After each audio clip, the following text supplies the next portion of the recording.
Praise lord. దేవుని నామానికి మహిమ కలుగును గాక. ఈ వీడియో చూస్తున్న మీకు మన ప్రభువును రక్షకుడైన యేసుక్రీస్తు నామములో వందనాలు తెలియజేస్తున్నాను.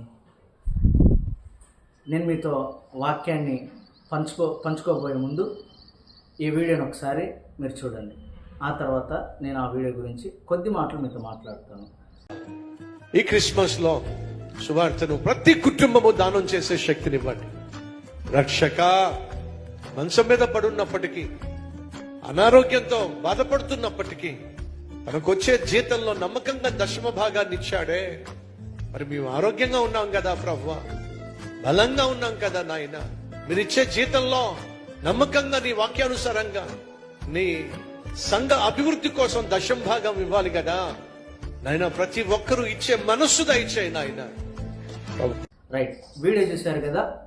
అందులో సేవకుడు, గొప్ప సేవకునిగా పిలువబడుతున్న పాస్టర్ ముసుకేసుకున్న సతీష్ కుమార్ మాట్లాడుతున్న మాటలు, సువార్తని దానం చేయాలంట. సిగ్గుండి మాట్లాడుతున్నాడా? సువార్తను దానం చేయటం ఏంది? పౌలు గారు అంటారు, నేను ఉచితముగా పొందుకున్నాను, ఉచితంగానే ప్రకటిస్తున్నాను అన్నాడు. దానం చేసేది ఏంది? మీ ఆస్తి, మీ జాగిరా దానం చేయటానికి? బుద్ధుండి మాట్లాడాలి. రైట్. ఏ గారు అంటారు, దశం భాగం అంటారు.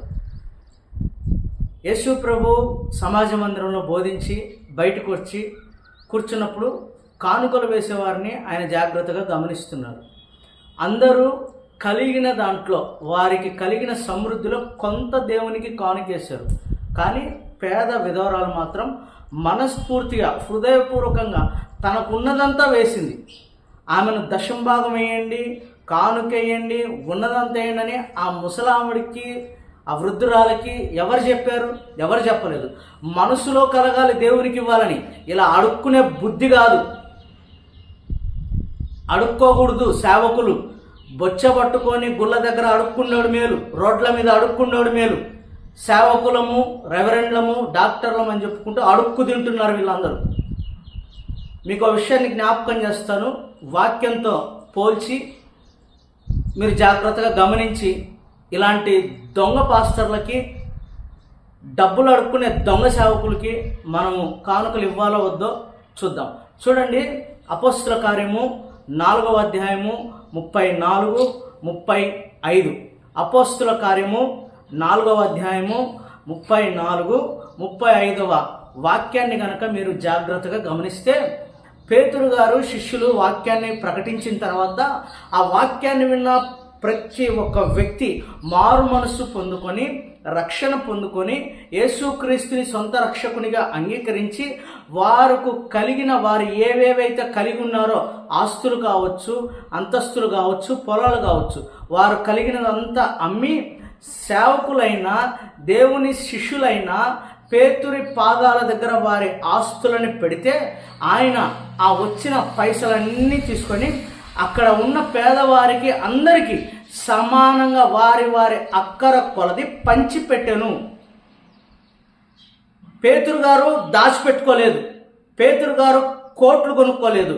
పేతురు గారు ఆస్తులు సమకూర్చుకోలేదు. పేతురు గారు వలలు వేసేవారు కాబట్టి వలలు కొనలేదు, ఓడలు కొనలేదు. మనలాగా